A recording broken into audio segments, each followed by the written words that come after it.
주시옵소서. 모든 것 주님께 의지합니다. 감사드리며 예수 그리스도의 이름으로 기도드렸습니다. 아멘. 자리에 앉으시겠습니다.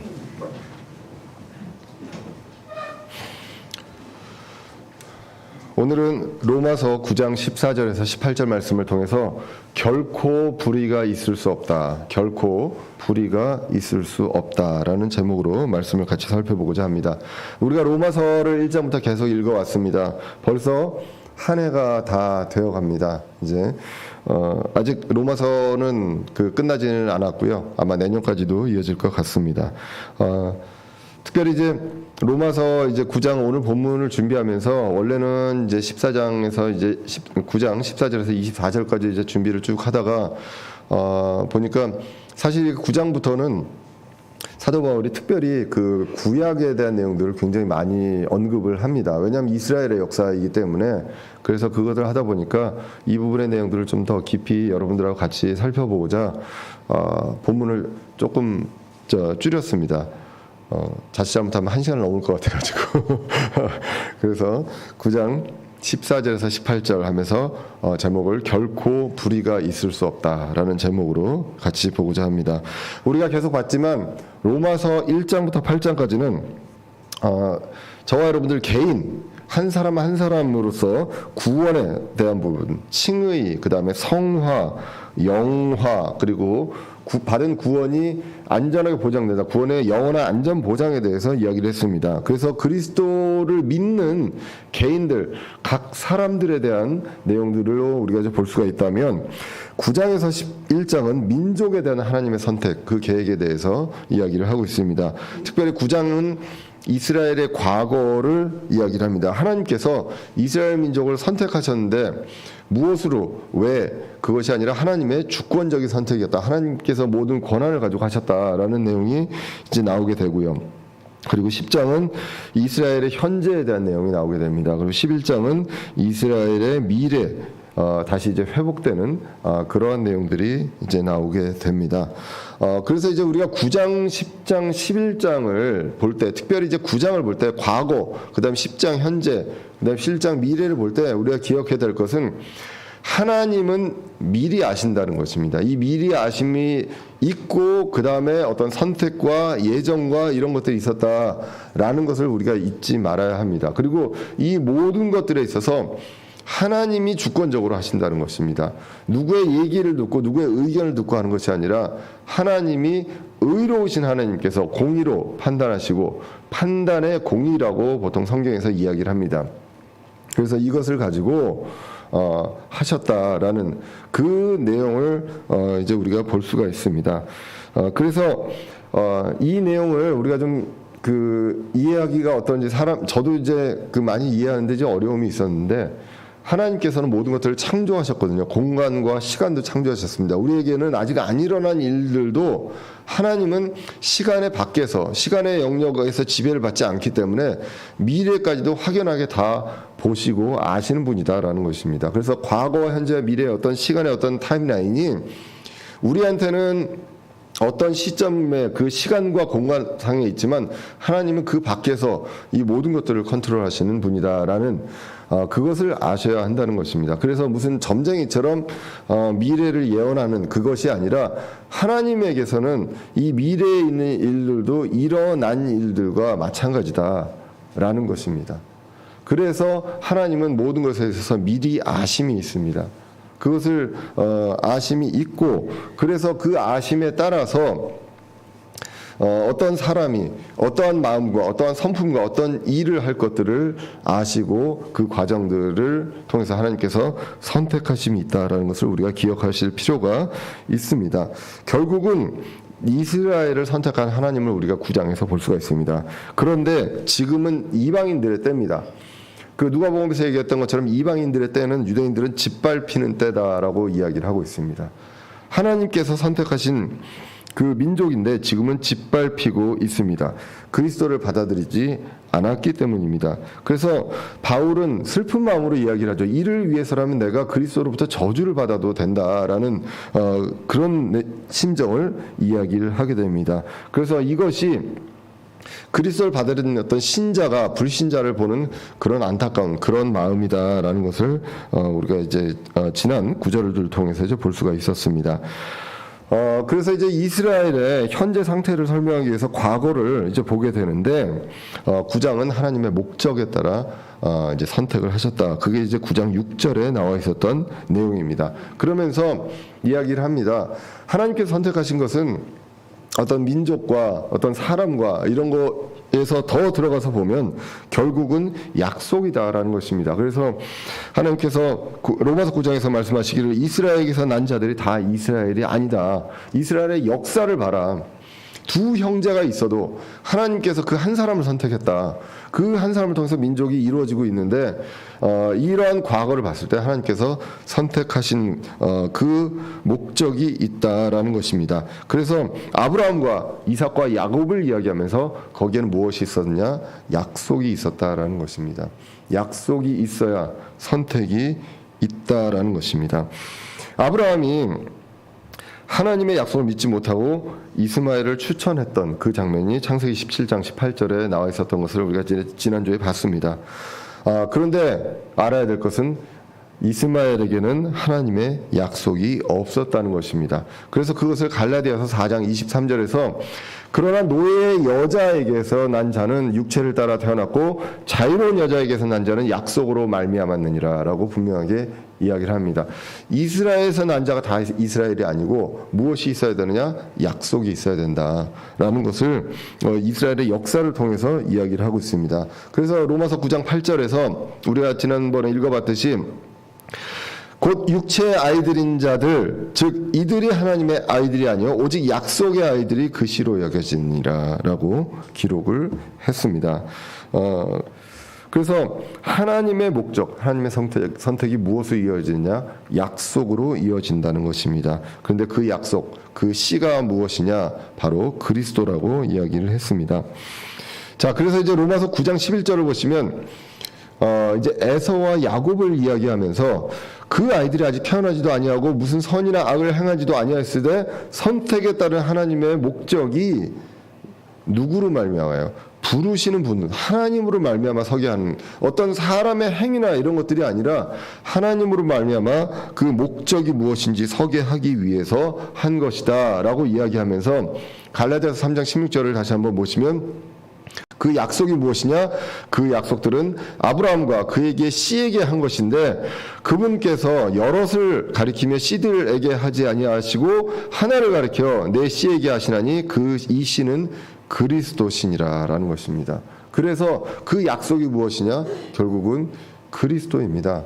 그래서 우리 안에 그리스도가 있는 그 사람이 바로 하나님의 사람이라는 것입니다. 다 이스라엘에서 났다고 다 이스라엘이냐?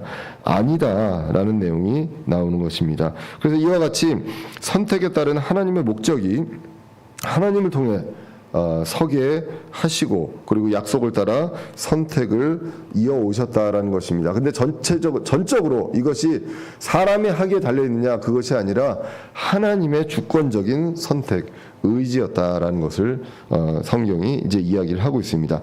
자, 그러면 이 정도 되면 많이들 우리가 이제 복음을 전할 때도 그렇고 나오는 얘기가 있습니다. 이거 너무 불공평한 거 아니냐?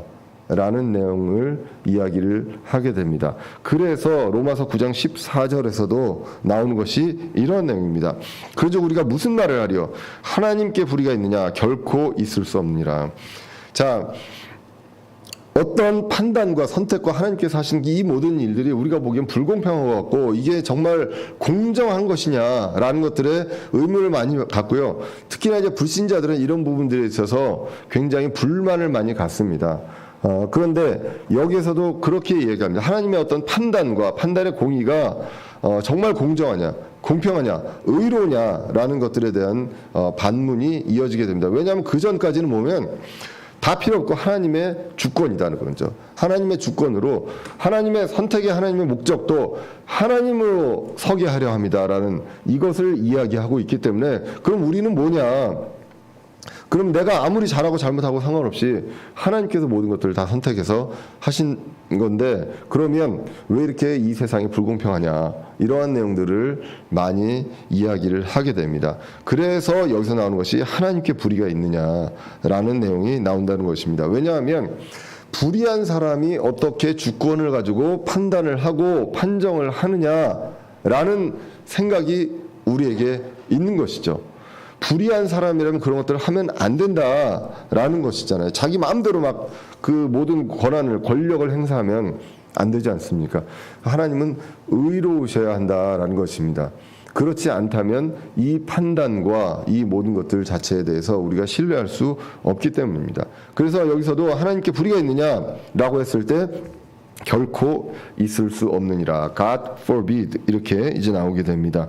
로마서에만 결코 그럴 수 없느니라가 한 10번 정도 나옵니다. 이게 뭐냐면 자꾸 이런 반론을 제기할 때, 그러면 하나님이 이런 분이란 얘기냐, 그러면 이게 이렇단 얘기냐라고 했을 때 결코 그럴 수 없다. God forbid, 하나님께서 이것을 금지하신다, 하나님께서 허락하지 않는다, 이렇게 되도록 하나님께서 허락하지 않는다라는 내용이 이제 나오는 것입니다. 특히나 이제 하나님의 불의에 대한 부분들이 그 전에 한번 나왔었습니다. 로마서 3장 5절에서 6절에서도 나왔습니다.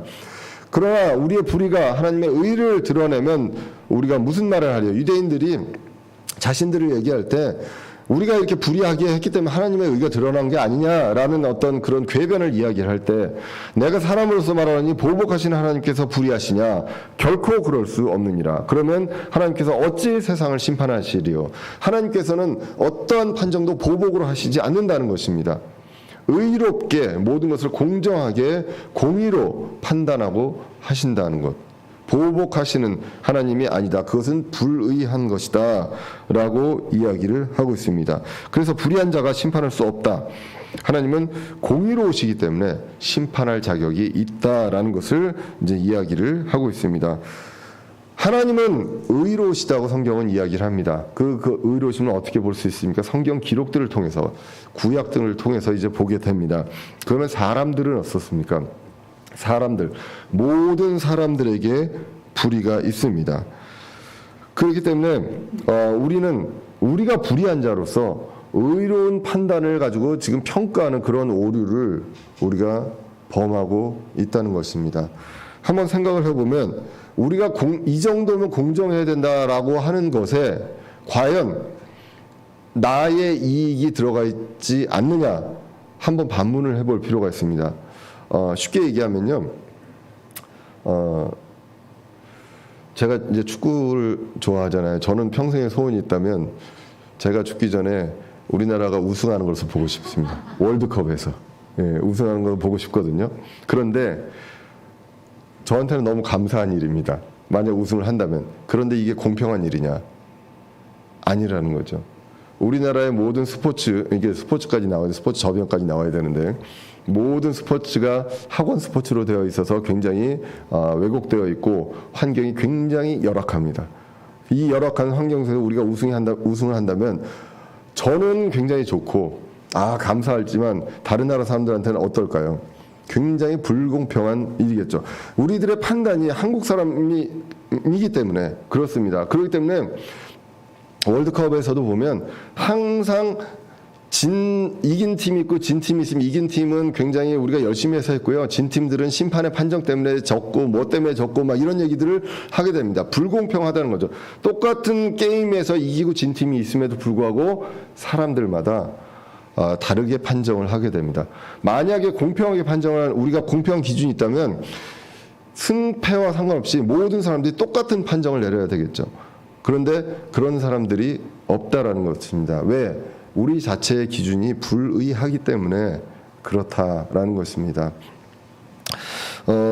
늘 이야기하지만 이제 야구 같은 경우는 많이 그렇습니다. 일본하고 우리나라하고 보면 우리나라가 일본을 자꾸 이기거든요. 근데 이기는데 우리나라하고 일본하고 고등학교 야구 팀이 100배가 차이가 납니다. 숫자가.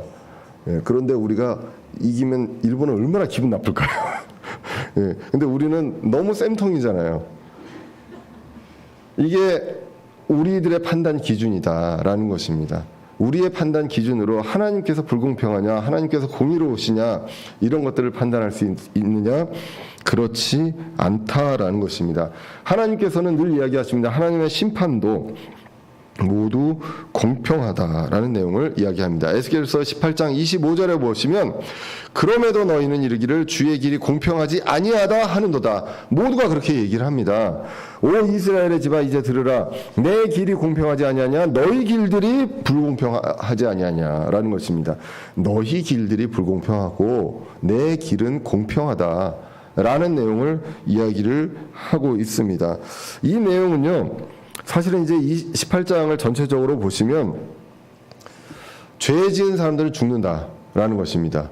그리고 거기서 돌이키는 사람은 산다라는 내용입니다. 아버지가 죄를 지었습니다. 죽습니다. 근데 아들은 아버지 때문에 같이 죽느냐? 그것이 아니라 아들이 아버지의 모습을 보고 그렇게 안 하면 산다. 그 내용을 계속 이야기하면서 나오는 것이 오늘 본문 에스겔서 18장 25절입니다. 근데 이 절 23절에는 뭐라고 나와 있냐면 하나님께서는 악인이 죽는 것을 기뻐하지 않는다라고 이야기합니다.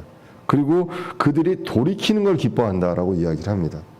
하나님의 마음은 그런 마음입니다. 그러면서 이야기를 하시는 것입니다. 내 길은 공평하다. 너희 길은 불공평하다. 라는 것.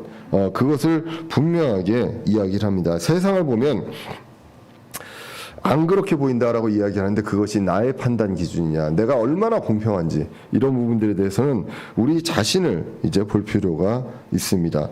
공의로움과 의로우신 분은 단 한 분, 하나님밖에 없습니다. 사람은 어떻습니까? 로마서 3장 10절에서 12절에 기록이 되어 있습니다. 이것은 기록된 바 의로운 자는 없나니 단 한 사람도 없으며 깨닫는 자도 없고 하나님을 찾는 자도 없으며 그들이 다 길에서 벗어나 함께 무익하게 되고 선을 행한 자가 없나니 단 한 사람도 없도다라고 이야기합니다. 단 한 사람도 불의한 의로운 사람이 없습니다. 우리가 보기에 저 사람 법 없이도 살 수 있는 사람입니다. 법 없이도 살 수 있는 사람이라고 판단할지라도 그 사람 자체도 불의하다라는 것입니다. 누구의 기준이냐? 하나님의 기준에서. 그렇기 때문에 그렇게 보면 하나님께서 공평하게 판정을 하려면 모두가 다 죽어야 됩니다. 우리가 보기에 어떤 차이가 있을 수 있어도 하나님 보시기에는 차이가 없기 때문에 모두가 다 불의하기 때문에 모두가 다 죽어야 됩니다. 그것이 바로 공의고 그것이 바로 공평하다는 것입니다. 하나님의 길은 공평합니다. 우리 모두가 죽어야 합니다.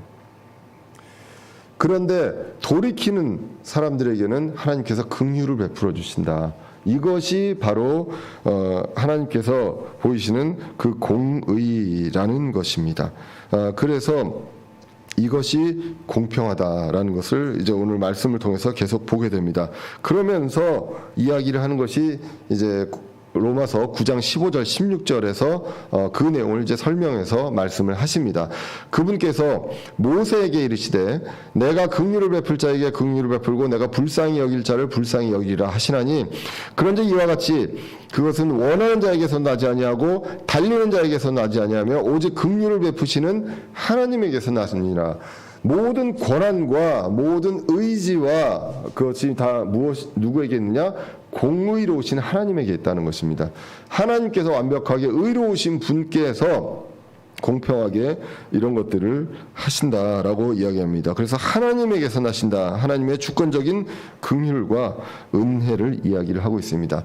사실 이 구절은 대표적으로 이제 그 장로교역 칼빈주의에서 이야기를 하는 예정론을 많이 뒷받침하는 성경으로 이야기를 합니다. 왜냐하면 긍휼히 여길 자와 그 불쌍히 여길 자를 내가 정하겠다라는 내용으로만 이제 받아들이기 때문입니다. 그런데 이 구절은 어디서 나온 구절이냐면 출애굽기 33장 19절에 나와 있는 구절입니다. 이걸 한번 보시면요. 출애굽기 33장 19절 보시면 그분께서 이르시되 내가 내게 내 모든 선함을 내 앞에서 지나가게 하고, 하나님께서 얘기합니다. 모든 선함을 내 앞에서 지나가게 한다. 하나님께서는 선하시고 모든 판정도 선하고 판단에 공의가 있으신 분이라고 성경이 이야기합니다. 주의 이름을 내 앞에 선포할 것이요 또 내가 은혜를 베풀 자에게 은혜를 베풀고 내가 긍휼을 베풀 자에게 긍휼을 베풀리라 하시고 라는 이 말씀을 가져왔는데요. 이 말씀이 33장이 어떤 내용이냐면 이제 32장부터 보시면 이제 모세가 그 십계명 돌판을 가지고 이제 내려온 그때 이제 이스라엘 민족이 우상을 숭배했던 그러한 상황입니다. 그래서 이스라엘은 우상 숭배를 하고 있었고요. 출애굽기 32장 25절을 보면 정말 놀라운 게 모두 다 벌거벗고 있다고 했습니다. 성경에서 우상을 그 숭배한 것에 나와서 완전히 그냥 벌거벗고 있는 그런 상황으로 있었다라는 것입니다. 이스라엘 민족은 많은 것을 보고 받았습니다.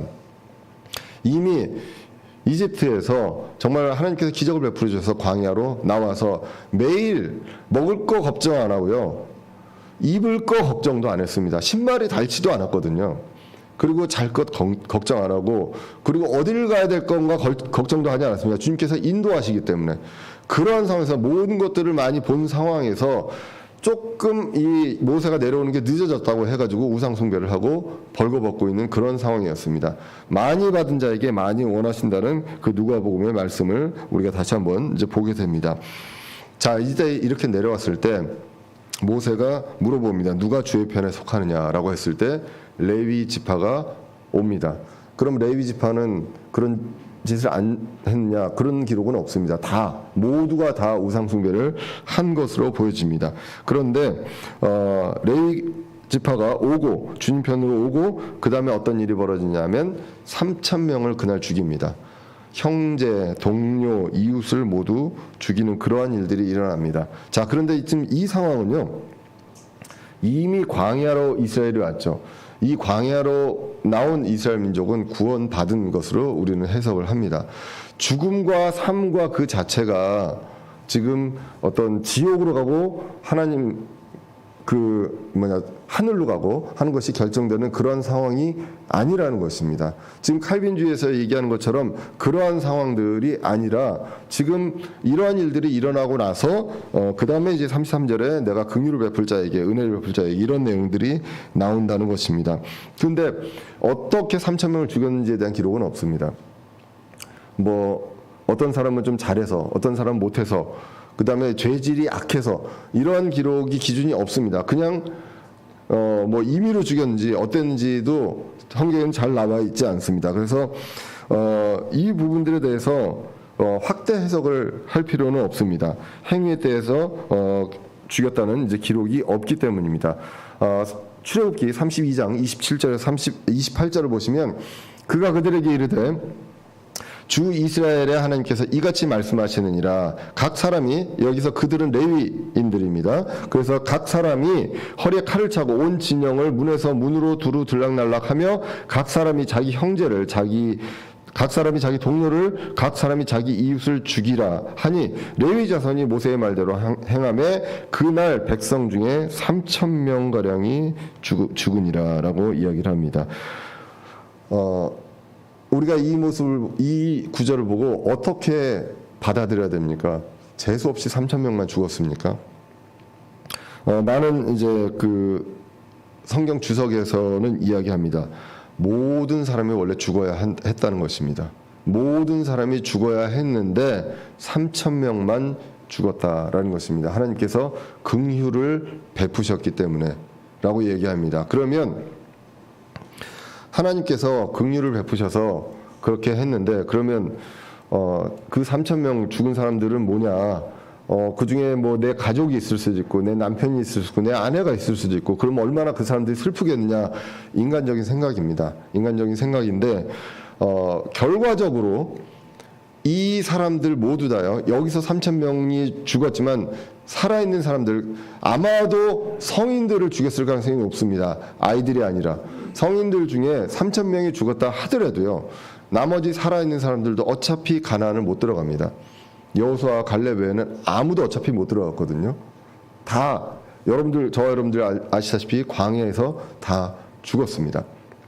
자, 그러면 그때 죽은 것과 결국은 우리가 죽음을 통해서 우리가 구원과 연결되지 않는다면 결국은 하나님의 어떤 징계의 모습이고, 그리고 이것을 통해서 우리가 다 죽어야 되지만 이제 살아남은 사람들은 어떻게 살아야 하는가, 이것을 보여주시기 위해서 하나님께서 긍휼을 베푸셨다라는 그 내용으로 이제 보실 필요가 있습니다. 그래서 이것이 정말 구원을 받을 사람들을 정하고 이렇게 하는 그러한 내용이 아니다라는 것을 우리가 성경을 통해서 이제 볼 수가 있습니다. 모두가 다 지금 이 사람들, 광야에 있던 사람들은 6월절을 지나고 이집트를 나온 사람들입니다. 은혜로 구원을 받았던 사람들이고 죽음은 징계일 뿐입니다. 그래서 모세가 얘기했던 것처럼 모세가 얘기한 내용들을 이제 로마서 9장 3절과 로마서 9장 3절에 사도 바울이 이제 그리스도로부터 저주를 받았으면 좋겠다라고 했고, 모세는 출애기 32장 32절에 주의 책에서 나를 지워버리시옵소서라고까지 얘기하는 그것이 결국은 이제 무엇이냐면 죽음과 관련된 내용이라는 것이죠. 그래서 출애굽기 32장 33절에 주께서 모세에게 이르시되 누구든지 내게 죄를 지으면 내가 그를 책에서 지워버리라. 이게 주님의 원칙입니다. 주의 책, 아까 지난번에 얘기했던 산자의 책입니다. 주께서 책에서 지워버린다는 것은 죽인다는 그러한 내용을 이제 보게 됩니다. 그래서 이러한 원칙으로 모두 다 죽어야 하지만 하나님께서 긍휼을 베푸셨습니다. 그래서 에스겔서 18장에 나온 같은 맥락으로 죄를 지은 사람들은 모두 다 죽어야 하고, 그리고 그렇지 않은 사람들은 살리라 하는 그 원칙에서 하나님께서 이제 하셨습니다. 그러나 긍휼을 베푸셔서 모두 다 죽지는 않았습니다. 죽은 사람 3,000명 중에 누구는 들어가고 누구는 피했다. 그래서 이것이 불공평하냐? 이것은 우리의 판단 기준이 아니다라는 것입니다. 하나님께서 선택의 목적이 하나님을 통해서 드러나게 하려 하십니다라는 내용을 이제 우리가 볼 수가 있습니다. 그래서 이 출애굽기의 내용들을 하나님의 주권적인 선택, 그러나 이 주권적인 선택을 하더라도 공의로 정의롭게 이 모든 것들을 하신다는 그것을 이야기하기 위해서 로마서 9장 15장 15절과 16절은 이 모세에 대한 내용들을 이야기를 했습니다.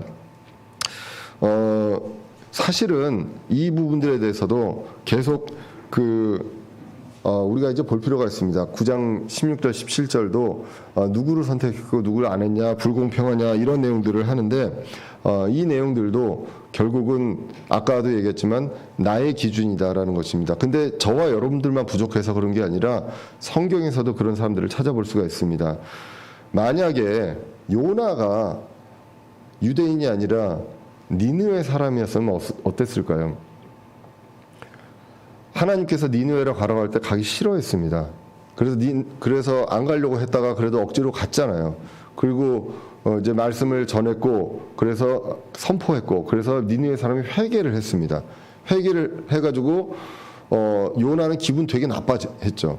그리고 하나님께 불만을 토로했습니다. 만약에 요나가 니느웨 사람이었다면 하나님, 그 긍휼이 풍성하신 하나님 너무나 감사합니다. 우리 민족을 이렇게 해주셨겠죠.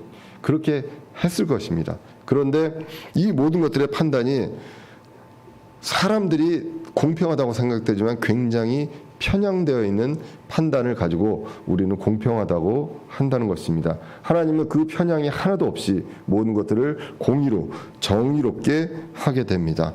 자, 그래서 또 다른 예를 이야기를 합니다. 파라오에 대한 내용들을 나오게 되는 것이 17절, 18절에 대한 내용입니다.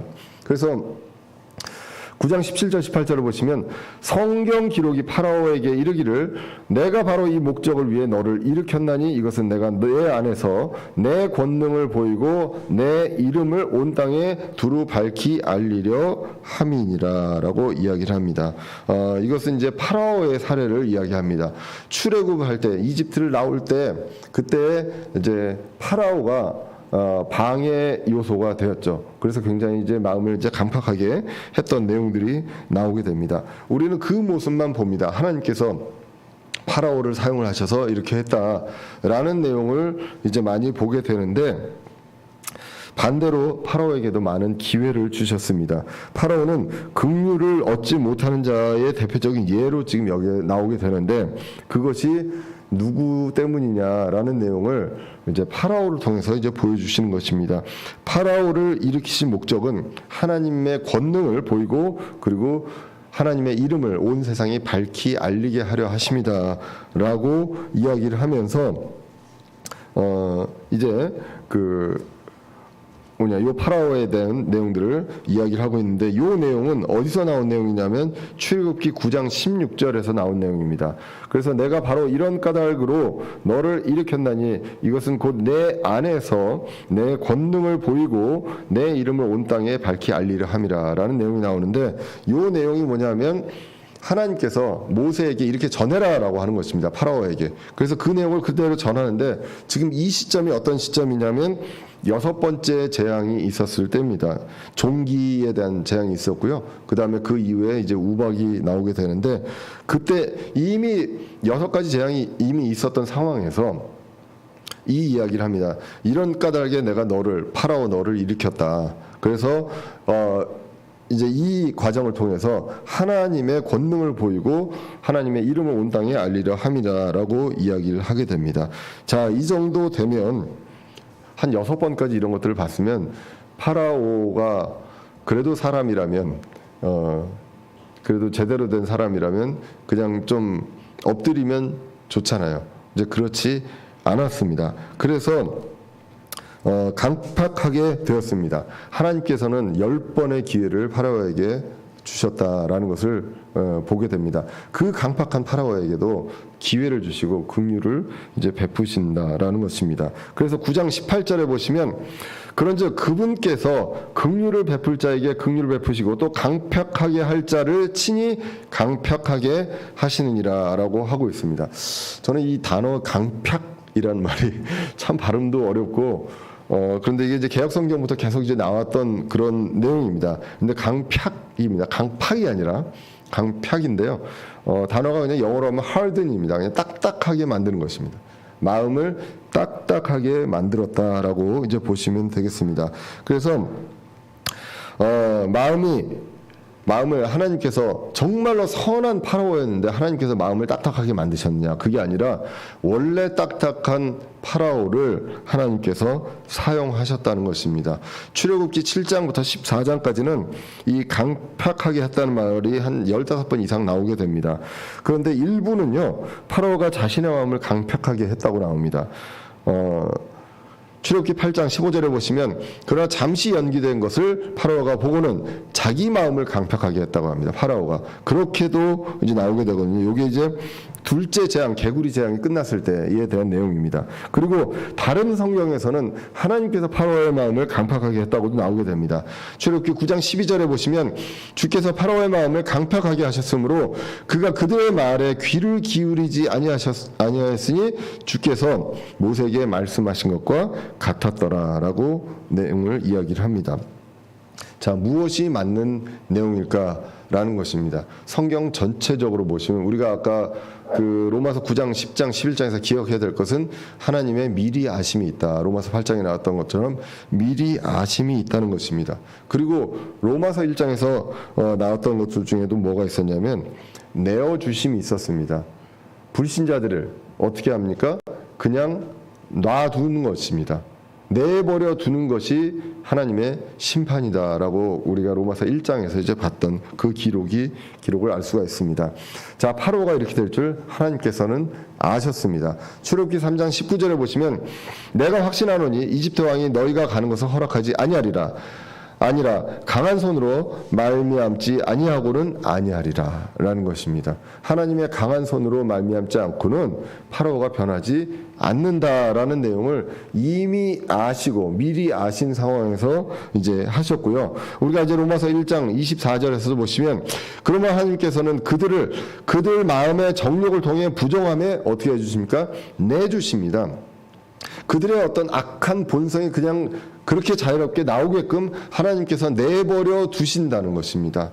그것이 하나님께서 사용하시는 방법입니다. 그래서 결국은 그대로 됩니다. 출애굽기 5장 1절 2절에서 보시면 그 뒤에 모세와 아론이 들어가 파라오에게 고하되 주 이스라엘의 하나님이 이같이 말하노라 내 백성을 가게 하여 그들이 광야에서 나를 위해 명절을 지키게 하라 하니 파라오가 이르되 주가 누구이기에 내가 그의 음성에 순종하여 이스라엘을 가게 하겠느냐 나는 주를 알지도 못하며 이스라엘도 가게 하지 아니하리라 라고 분명하게 이 일이 현실로 일어나게 됩니다. 하나님께서는 미리 아시고 마음이 강팍하고 그렇게 안 하실 파라오를 사용하셔서 하나님의 권능을 드러내시고 하나님의 이름을 나타내셨다라는 것입니다. 그래서 그렇게 파라오를 그냥 이용만 했느냐? 그것이 아니라 기회를 주셨다라는 것입니다. 결국은 파라오는 자기 자신의 의지로 마음을 강팍하게 하고 그리고 긍휼을 받을 그런 기회를 놓쳤다라는 것입니다. 위어스비 목사님의 그 주석에 보면 이렇게 나옵니다. 햇빛은요 모두에게 비춘다라는 것입니다. 그런데 그 햇빛은 얼음을 녹이기도 하고 진흙은 단단하게도 한다는 것입니다. 똑같은 햇빛인데 어떤 거는 녹이고 어떤 거는 단단하게도 한다라고 이야기를 하고 있습니다. 우리가 다시 한번 17절을 보시면 파라오를 세우신 이유를 보실 수 있습니다. 그가 강팍하기 때문입니다. 일으키시는 목적은 하나님의 권능을 보이고 하나님의 이름을 온 땅에 두루 밝히 알려지게 하려 함이다라고 기록을 하고 있습니다. 파라오를 나쁜 사람을 만들어서 지옥으로 보내려고 하는 것 그것이 아닙니다. 그것은 하나님의 목적이 아닙니다. 하나님의 목적은 하나님의 선택과 이런 부분들은 하나님의 목적을 이루게 하심이지 어떤 한 사람 개인 한 사람을 지옥에 보내고 천국에 보내고 이런 것들이 하나님의 목적이 아니라는 것입니다.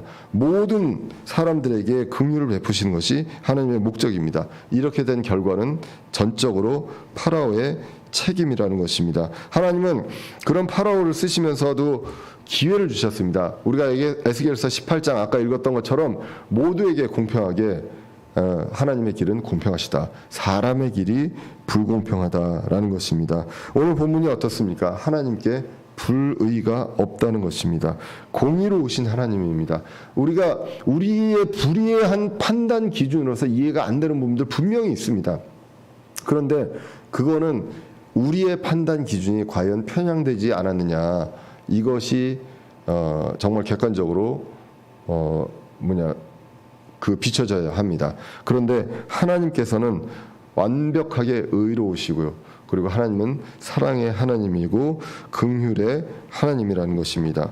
그래서 이 의로우신 하나님께서 모든 것을 판단의 공의로 판단하시고 지금까지 이루어 오셨습니다. 이스라엘을 선택하신 것들도 그러한 이유로 하셨고 약속을 가지고 이 민족들 그리고 사람들을 통해서 이제는 그리스도를 이제 우리에게 보내주셨다는 것입니다. 불공평해 보이는 현실 그렇습니다. 왜 그런지 한번 보시면 아까 여러 가지 축구 얘기도 했지만 우리가 판단할 때 그 사람들의 사정이나 그 마음을 다 알 수 없습니다. 어떠한 일로 이러는지 모르고 그냥 나타나 있는 상황에서 나의 사정은 다 알고 다른 사람의 사정은 다 모르는 상황에서 이것이 옳다, 이것이 공평하다라고 판단을 우리는 하고 있다는 것입니다.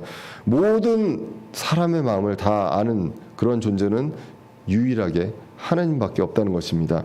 역대상 28장 9절에 보시면 내 아들 솔로몬아 너는 내 아버지 하나님의 마음을 알고 완전한 마음과 자원하는 생각으로 그분을 섬길지어다. 주께서는 모든 마음을 살피시고 생각으로 상상하는 모든 것을 아시나니 내가 만일 그분을 찾으면 만날 것이로되 내가 만일 그분을 버리면 그분께서도 너를 영원히 버리시리라 라고 이야기를 하고 있습니다. 팩트입니다. 하나님께서는 불의가 전혀 없으십니다. 모든 일을 공의로 판단하신다, 심판하신다라는 것입니다. 또 다른 팩트가 있습니다. 모든 사람이 불의합니다. 모든 사람이 거짓말쟁이입니다. 그렇기 때문에 모든 사람이 죽어 마땅하다는 것입니다. 그래서 죽어 마땅한 사람한테 죽이지 않는 것 이것이 바로 하나님의 긍휼입니다. 모두가 긍휼을 얻어야 될 사람이고요. 그리고 이런 것들이 노력이나 행위로 이렇게 되는 것이 아니다라는 것입니다. 내가 할 수 없는 것을 내 힘으로, 내 의로 할 수 없다는 것을 인정하고 그리스도를 믿음으로써 십자가 긍휼을 얻게 됩니다. 주님의 오래 참으심이 구원이다라고 베드로서 3장 15절에서도 이야기를 합니다. 하나님의 긍휼을 어떻게 나타내십니까? 하나님은 오래 참으심으로 나타내십니다. 베드로후서 3장 9절에 보시면 주께서는 자신의 약속에 대해 어떤 사람들이 더디다고 생각하는 것 같이 더디지 아니하시며 오직 우리를 향하여 오래 참사 아무도 멸망하지 아니하고 모두 회개에 이르기를 원하시느니라. 하나님의 긍휼하심입니다. 하나님은 공의로우시기 때문에 모두가 죽어야 하지만 이 모든 것들에 의롭게 판단하시고 약속을 신실하게 이행하시는 분이다라는 것입니다. 모든 조직이 모든 조직에서 구성원들은 리더에게 불만이 있습니다. 불신 때문입니다. 그 리더가 판단했을 때 그 리더가 완벽한 사람이냐라는 것들에 대한 그 신뢰가 없기 때문에 그거에 대해서 불신하게 되고 불공평하게 됩니다. 그런데 하나님은 어떻습니까? 완전하신 하나님이고 신실하시고 공의로우신 하나님입니다. 어떤 심판도 불공평함이 없다라는 것을 말씀하고 있습니다. 어떻게 알 수 있습니까? 우리가 성경의 역사를 통해서 알 수 있고 우리 인생에서 지나오고 나서 그때는 모르지만 지나오고 나서 이런 부분들이 있다라는 것을 알 수가 있습니다. 제가 이제 어제 비행기 타고 오면서 찍은 사진이 하나 있습니다. 비행기 위에서 이제 인천 공항을 다 이제 와갈 때 그때 이제 창문을 열고 이제 모습이 있어 찍어왔는데요. 보시면 이렇습니다. 뭐 잘 보이시나요? 네. 저기 빽빽하게 들어가 있는 건물들이 있습니다. 1층짜리 건물도 있고요. 20, 30층짜리 아파트도 있습니다. 공중에서 봤을 때 다 똑같습니다. 예, 뭐 굉장히 많이 높아 보이고 해도 다 똑같은 높이이다. 차이가 하나도 안 난다라는 것입니다. 우리가 보기에 저 사람은 얼마만큼 의롭고 얼마만큼 그렇다 할지라도 하나님 보시기엔 모두 다 죽어야 되는 존재라는 것입니다. 모두가 죽는 게 공평한 것이고 모두가 죽는 게 공의롭다라는 것입니다. 나만 보면요. 여러분들 다른 사람하고 비교할 필요 없이 저와 여러분들 각 자신을 본다면 죽어야 합니다. 죽어야 하는데 우리에게 긍휼을 베푸시고 우리에게 약속을 주시고 그리스도를 통해 우리가 구원받을 수 있게 구출받을 수 있게 해주셨습니다. 하나님의 오래 참으심이 있었기에 우리가 이러한 것들을 받을 수 있었다는 것입니다. 결코 불의가 없으신 그분을 믿고요. 그분의 판단이 모든 게 다 공평하고 정의롭고 공의롭다는 것을 분명히 신뢰하시고 우리는 우리의 생활을 하고 말씀을 주님 다시 오시는 날까지 복음을 전하면 되는 것입니다. 이 모든 것들을 우리가 신실하게 성실하게 전하는 저와 여러분들 되시기를 간절히 기원합니다. 기도하겠습니다.